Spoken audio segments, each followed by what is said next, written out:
नमस्कार दोस्तों, commerce classes bye विवेक श्रीवास्तव में आपका स्वागत है। हम डेप्रिसिएशन स्ट्रेट लाइन मेथड के आज उस मेथड के बारे में जानेंगे जिसमें मशीन दुर्घटनाग्रस्त होती है। मशीन किसी भी कारण से दुर्घटनाग्रस्त हो या उसका एक्सीडेंट हो जाए। तो आज का जो क्वेश्चन है, एक ट्रांसपोर्ट कंपनी ने 1 जुलाई 2013 को 2 लाख रुपए प्रत्येक के 5 ट्रक खरीदती है। कंपनी मूल लागत पर 20% प्रति वर्ष ह्रास अपेक्षित करती है एवं कैलेंडर वर्ष को अपने लेखांकन वर्ष के रूप में अपनाती है। 1 जनवरी 2016 को एक ट्रक दुर्घटनाग्रस्त हो जाता है एवं पूर्णतः नष्ट हो जाता है। बीमा कंपनी दावे के पूर्ण निपटारे में 90,000 रुपये का भुगतान करती है। इस तिथि को कंपनी 1 लाख रुपए में एक पुराना ट्रक खरीदती है एवं इसकी मरम्मत पर 20,000 रुपये व्यय करती है।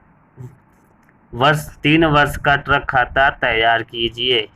इसमें एक थोड़ा सा मिस्टेक है कि इसमें इसने लिखा हुआ है कैलेंडर वर्ष, जबकि हमारा जो अकाउंटिंग ईयर होता है वो हमारा फाइनेंशियल ईयर होता है। और इसमें एक चीज़ और ध्यान देने योग्य बातें हैं कि इसमें 2 लाख रुपए का एक ट्रक है, वो 5 ट्रक खरीद रहा है।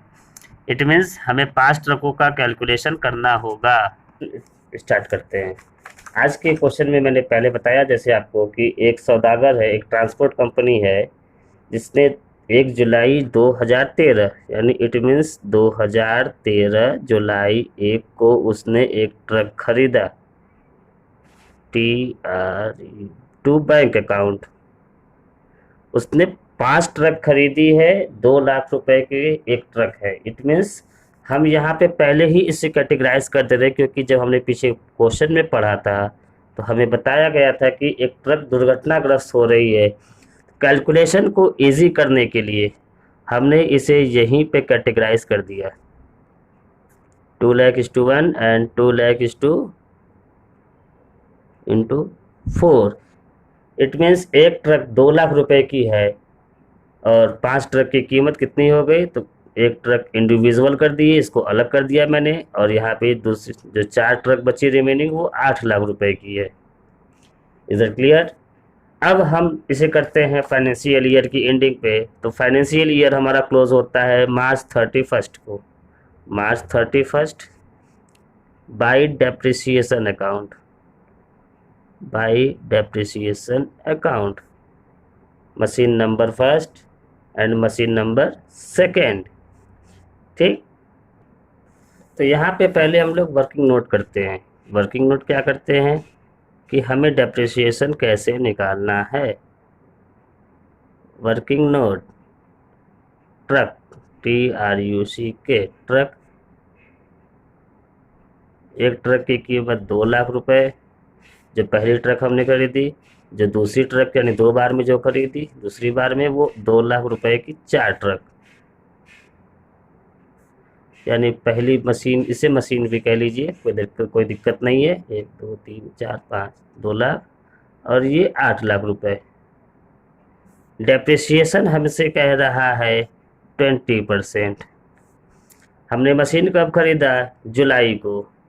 हमारा जो डेप्रिसिएशन का मंथ होगा, डेप्रिसिएशन मंथ, वो जुलाई टू मार्च यानी 9 मंथ।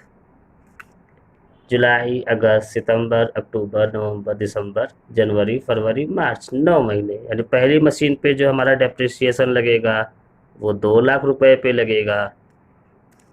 2 लाख इंटू गुणे 20 गुणे 9 बटे 100 गुणे 12। इसको जब हम सॉल्व करेंगे, ये जीरो कट गया, ये जीरो कट गया, 2 6 जा 12, 6 से इसको काट दिया, 10, 3, 3 से इसको काट दिए, 3, 30,000। दूसरी मशीन का डेप्रिसिएशन इसी तरह निकाल लेते हैं। 8 लाख का 8 लाख गुणे 20 गुणे 9 बटे 100 गुणे 12। इसको जब सॉल्व करेंगे तो ये आएगा 1,20,000 रुपये। Is that clear? ये डेप्रिसिएशन समझ में आया कैसे आया? यहाँ पे मैंने क्या किया, जुलाई से मशीन खरीदा था, जुलाई को ट्रक खरीदे, जुलाई से ट्रक को यूज़ कर रहे हैं, जुलाई टू मार्च, टोटल मैंने फिंगर्स पे काउंट कर लिए 9 मंथ। पहली मशीन पे हमारा 9 महीने का हरास लगा है 30,000 रुपये, और दूसरी मशीन पे जो हरास लगा है वो 1,20,000 रुपये। इसे हम लोग लिखेंगे क्रेडिट साइड में। इट मीन्स यहाँ पे हो गया 30,000 रुपये पहली मशीन का डेप्रिसिएशन, और दूसरी मशीन का डेप्रिसिएशन 1,20,000 रुपये। दोनों को जोड़ दिए 1,50,000 रुपये। बैलेंस शीट ही निकाल लेते हैं इसी तरह अलग अलग। बाई बैलेंस CD, पहली मशीन दूसरी मशीन। पहली मशीन का आया 1,70,000 रुपये, और दूसरी मशीन का 8 लाख में से 1,20,000 घटाएंगे तो 6,80,000 रुपये। इन दोनों को जोड़ेंगे तो आएगा 8,50,000 रुपये। ये कैलकुलेशन आप बिना कैलकुलेटर के ही करेंगे तो ही अच्छा रहेगा, क्योंकि कैलकुलेशन थोड़ा ज़्यादा करना है और आने वाले चैप्टर्स में थोड़ा और ज़्यादा करना है। तो अभी से आप लोग कैलकुलेशन बिना कैलकुलेटर के ही करने की कोशिश करें, इससे आप लोग की कैलकुलेशन स्पीड अच्छी हो सके। फिर यहाँ पे 2014 अप्रैल 1 टू बैलेंस BD, पहली मशीन दूसरी मशीन जैसे करते थे सेम वही प्रोसीजर। बस थोड़ा सा यहाँ समझना है कि एक ट्रक दुर्घटनाग्रस्त हो रही है, क्या होता है दुर्घटनाग्रस्त होने पे, कैसे ट्रीटमेंट करेंगे हम अपने ट्रक के अकाउंट में, उस पर कैसे डेप्रिसिएट चार्ज करेंगे, क्या करना है, उन्हीं चीज़ों को आज हम यहाँ समझ रहे हैं। 2015 मार्च 31 बाई डेप्रिसिएशन अकाउंट। अब यहाँ पे ध्यान देने बात ये है कि यहाँ पे जो ट्रक हम यूज़ कर रहे हैं वो अप्रैल 1 से यूज़ कर रहे हैं पूरा 31 मार्च तक। क्वेश्चन में हमें बताया गया है कि मूल लागत इट मीन्स स्थायी प्रभाग पद्धति, और स्थायी प्रभाग पद्धति में ह्रास की दर स्थिर हो जाती है, लेकिन तब जब हम किसी भी संपत्ति का ह्रास 1 वर्ष के लिए ज्ञात कर ले। हमने अपने इस क्वेश्चन के पहले साल में मशीन का ह्रास हमने सिर्फ 9 मंथ के लिए यूज़ किया था, यानी अभी पूरा 1 साल नहीं हुआ है। इट मीन्स हमें दूसरे साल कैलकुलेशन करना पड़ेगा। सेकेंड ईयर में हम जब आए, और स्थायी प्रभाग पद्धति आपको मालूम है कि स्थायी प्रभाग पद्धति हमेशा बुक वैल्यू पर डेप्रिसिएट चार्ज करने के लिए कहता है, तो हमें 2 लाख का 20% सिंपल सा निकाल देना है, जो आएगा 40,000 रुपये, और दूसरी मशीन का भी यहाँ पे 8 लाख का 20% चार्ज कर लेंगे, ये आएगा 1,60,000 रुपये। ये समझ में आया? अब इसे लिख लेते हैं यहाँ पे 40,000 रुपये, और ये आया हमारा 1,60,000 रुपये। टोटल अमाउंट 2 लाख रुपये।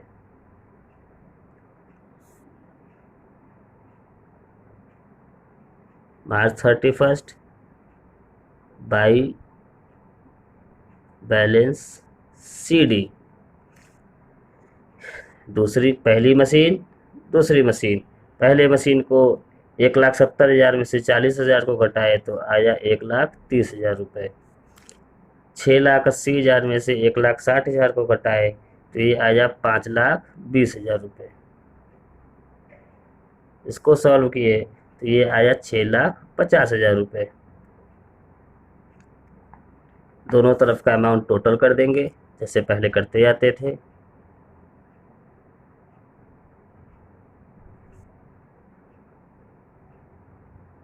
दोनों तरफ के अमाउंट के टोटल बराबर ही आएंगे। बैलेंस BD कर देते हैं 1 अप्रैल को, टू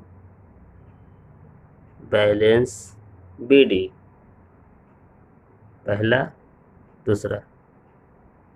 पहली मशीन 1,30,000 रुपये और दूसरा 5,20,000 रुपये, 6,50,000 रुपये। क्वेश्चन में अब आगे कह रहा है कि 1 जनवरी 2016 यहाँ पहले लिख दिया हमने, थोड़ा सा कन्फ्यूजन हुआ। और यहाँ पे लिख मार्च आ रहा है, इट मीन्स जनवरी यहीं पे आ जाएगा, तो 2016 ईयर चेंज और जनवरी 1 को हमने एक ट्रक और ख़रीद ली टू बैंक अकाउंट के नाम से 1,00,000 रुपये, और इसमें मरम्मत कराया, रिपेयर 20,000 रुपये का, यानी ट्रक की कीमत हो गई हमारी 1,20,000 रुपये। ठीक। और इसी साल 2016 में ही जनवरी 1 को ट्रक दुर्घटनाग्रस्त हो गई और पूरी तरीके से नष्ट हो गई। बीमा कंपनी में दावा किया गया और दावे से जो राशि मिली वो थी 90,000 रुपये। इसे हम लोग लिख देते हैं क्रेडिट साइड में बाई बैंक अकाउंट के नाम से, क्योंकि बीमा कंपनी कभी भी कैश नहीं देगी, या तो चेक देगी या तो बैंक में ट्रांसफ़र करेगी। 90,000 रुपये। अब एक बात को ध्यान दीजिए कि हमने ट्रक को अप्रैल से लेके 30 दिसंबर तक यूज़ किया है। इट मीन्स हम 1 अप्रैल से 31 दिसंबर तक के डेप्रिसिएशन को लगाएंगे 1 जनवरी को। अप्रैल, मई, जून, जुलाई, अगस्त, सितंबर, अक्टूबर, नवंबर, दिसंबर, 9 महीने का डेप्रिसिएशन। और यहाँ पे आप देख सकते हैं कि आपके 9 महीने का डेप्रिसिएशन यहाँ पे निकाला गया है। ये 9 महीने का डेप्रिसिएशन 30,000 रुपये आया था। यही डेप्रिसिएशन यहाँ पर हम यूज़ करेंगे बाई डेप्रिसिएशन 30,000 रुपये। अब ट्रक पे प्रॉफिट हुआ या लॉस ये फाइंड करने के लिए यहाँ पे कैलकुलेशन करते हैं। Calculation of profit and loss. तो assets value minus claim plus depreciation, ये profit and loss equal to होता है। It means profit and loss find करना है तो एसेट्स वैल्यूज में से जो क्लेम हमें मिला और जो डेप्रिसिएशन हमने चार्ज किया, क्लेम और डेप्रिसिएशन को ऐड कर दें, एसेट्स की वैल्यू में से माइनस कर दें, तो हमें ये मालूम चल सकता है कि प्रॉफिट हुआ कि लॉस हुआ। यहाँ देख लेते हैं, हमारे एसेट्स की वैल्यू 1,30,000 रुपये, हमें मिला 90,000 प्लस 30,000 रुपये। इट मीन्स 1,30,000 रुपये माइनस 1,20,000 रुपये। यहाँ आप देख सकते हैं कि हमारे एसेट्स की वैल्यू अभी भी ज़्यादा है। इट मीन्स हमें लॉस हुआ। प्रॉफिट तब होता जब हमें हमारी एसेट्स की वैल्यू से ज़्यादा का अमाउंट मिलता। इसे हम लोग लिख सकते हैं 10,000 लॉस। ये लॉस है और लॉस को हमेशा क्रेडिट साइड में लिखेंगे। जनवरी 1 को ही हमें लॉस हुआ था, तो जनवरी 1 बाई लॉस अकाउंट 10,000 रुपये। अब आते हैं मार्च 31 में। मार्च 31 में बाई डेप्रिसिएशन अकाउंट, हमारे पास अब 2 मशीनें बची है, machine number 2, machine number 3। Machine number 2 जो पहले साल से ही चली आ रही है, और मशीन नंबर 3 जो हमने 1 जनवरी 2016 को खरीदा था। दूसरी मशीन का ह्रास पहले की तरह सेम होगा, 1,60,000 रुपये। और तीसरे मशीन का डेप्रिसिएशन हम लोग निकालेंगे। देखिए तीसरा मशीन, थर्ड ट्रक, यहाँ पे क्या कह रहा है, हमने जनवरी टू मार्च डेप्रिसिएशन चार्ज करना है। It means 3 month. यहाँ पे 1,20,000 1 गुणे 20 गुणे 3 बटे 100 गुणे 12, ये आएगा 6,000 रुपये। आप लोग कैलकुलेशन कर लीजिएगा, देख लीजिएगा। कोई डाउट हो तो कमेंट बॉक्स में कमेंट कर दीजिएगा। 6,000 रुपये, 1,66,000 रुपये।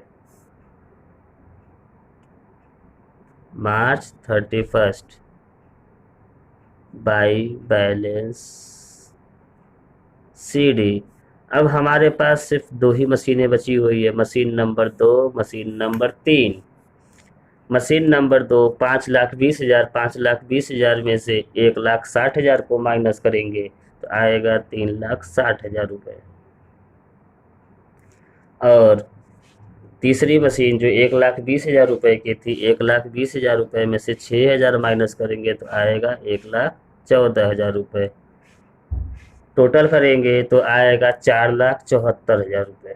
4,74,000 रुपये अमाउंट का टोटल कर देंगे। अब आगे हमें क्वेश्चन को नहीं बढ़ाना है, तो जहाँ पे लाइनें ख़त्म होती है वहीं पे अमाउंट को टोटल कर देते हैं और दोनों तरफ को जोड़ देते हैं। ये बराबर ही आना चाहिए। अगर बराबर नहीं आया तो कहीं ना कहीं आप क्वेश्चन में रॉन्ग कर रहे हैं। डेप्रिसिएशन निकालने में रॉन्ग हो सकते हैं, बैलेंस शीट निकालने में रॉन्ग हो सकते हैं, कुछ भी रॉन्ग हो सकता है। वो कैलकुलेशन आप लोगों को चेक करना पड़ेगा। एक बार फिर से समझ लीजिए इस समरी को। 1 जुलाई 2013 को एक ट्रांसपोर्ट कंपनी ने ट्रक खरीदा। 2 लाख रुपए की एक थी, उसने 5 ट्रक खरीदे, मैंने अलग अलग कर दिया। 2 लाख में 1 ट्रक और 2 लाख में 4 ट्रक, यानी 2 लाख और 8 लाख रुपए हो गए। डेप्रिसिएशन लगाया, पहले साल 9 महीने का लगा, चूँकि जुलाई से लेकर मार्च 31 तक। बैलेंस CD 2 लाख में से 30,000 घटाए 1,70,000, 8 लाख में से 1,20,000 घटाए 6,80,000। इन दोनों को जोड़े, यहाँ लिख दिया, ये दोनों को जोड़ा, यहाँ लिख दिया। टोटल हो गया अमाउंट 10-10 लाख रुपए। बैलेंस BD किए, पहली मशीन दूसरी मशीन। डेप्रिसिएशन फिर से चार्ज किए, स्थायी प्रभाग पद्धति, बार बार बता रहा हूँ, स्थायी प्रभाग पद्धति। मूल लागत, मूल लागत क्या होती है एक बार फिर समझ लीजिए। मूल लागत वह लागत होती है जिस पर किसी संपत्ति को क्रय किया जाता है। तो क्रय हमने 2 लाख और 8 लाख में किया था। स्थायी प्रभाग पद्धति में ह्रास 2 लाख और 8 लाख पे लगेगा। हमने अपने पहले वीडियो में बताया था कि हमारे पास 2 तरह की वैल्यू होती है, बुक वैल्यू और market value. Book value constant रहती है, हमेशा स्थिर रहती है, जबकि मार्केट वैल्यू घटती जाती है। देख लीजिए बैलेंस CD यहाँ पे 1,70,000, 6,80,000, यहाँ पे 1,30,000, 5,20,000। यहाँ पे पहली मशीन दुर्घटनाग्रस्त हो गई, दूसरी मशीन का देख लीजिए 3,60,000, 1,40,000। एक समय आएगा कि मशीन का मूल्य 0 हो जाएगा। वर्किंग नोट आप लोग एक बार फिर से समझ लीजिए। हमने यहाँ पे पहले ही अलग अलग कर दिया, 2 लाख और 8 लाख। डेप्रिसिएशन जुलाई 2 मंथ 9 मंथ, पहली मशीन का 30,000 रुपये, दूसरी मशीन का 1,20,000 रुपये दूसरे साल आए। मूल लागत पे लगा दिए 2 लाख रुपये और 8 लाख रुपये पे। प्रॉफिट एंड लॉस कैलकुलेट कर दिया, assets value minus claim plus depreciation. 1,30,000 minus 90,000 plus 30,000 यानी क्लेम प्लस डेप्रिसिएशन, यानी 1,30,000 में से 1,20,000 घटाए 10,000 का लॉस आया, लॉस लिख दिया। तीसरे साल पे जो हमने ट्रक खरीदा था 1 जनवरी को, वो जनवरी टू मार्च 3 महीने का डेप्रिसिएशन लगा है। 1,20,000 गुणे 20 गुणे 3 बटे 100 गुणे 12, 6,000 रुपये। ये बैलेंस CD और यही हमारा आंसर होगा। तो दोस्तों आज का ये वीडियो आपको कैसा लगा ये कमेंट बॉक्स में ज़रूर लिखें। इसको समझने में कोई भी प्रॉब्लम हो आप हमें तुरंत कमेंट बॉक्स में कमेंट कर सकते हैं। धन्यवाद। धन्यवाद दोस्तों। आपको अगर मेरा ये चैनल अच्छा लगा हो तो प्लीज़ सब्सक्राइब करें। धन्यवाद।